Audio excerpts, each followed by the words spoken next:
Good afternoon. So I wanted to talk about some dispositions that make me a good teacher.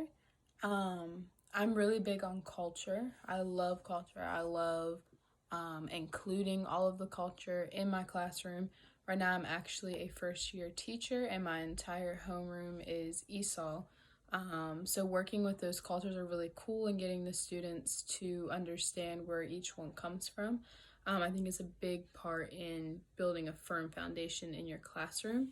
Um, One other thing that I have is a disposition is I care for my children as if they're my own. I have very strong relationships with each one of my kids.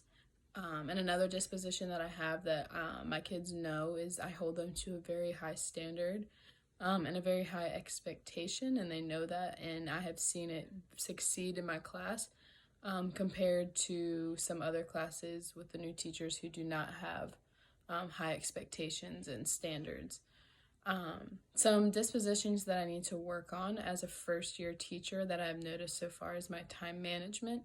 Having an ESOL class makes it very easy to lose track of time with how much you're trying to push one subject till they really understand it. That's something that I definitely have to work on, as well as I would say how close my friendships are with some of my kids. I need to stop trying to be so much of their friend and focus on the discipline part. My kids aren't not disciplined, and they listen very, very well. So I know maybe in the next few years I'll have some kids that can test my niceness and my friendship that I have with them.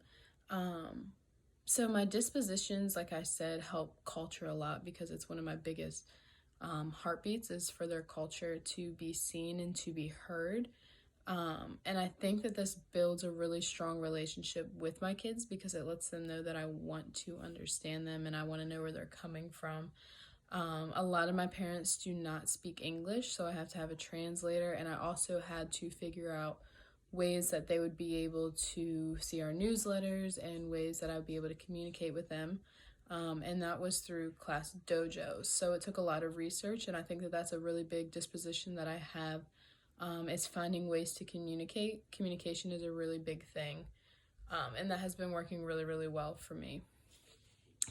Potential bias affect teaching in ways of favoritism towards students, especially when it comes to grading or discipline, and that can lead to a lot of chaos in the classroom.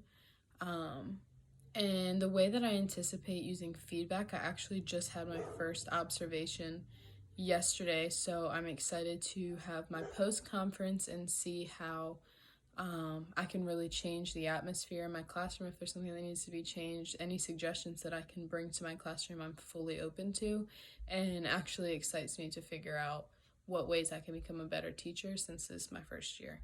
That is all I have, and thank you.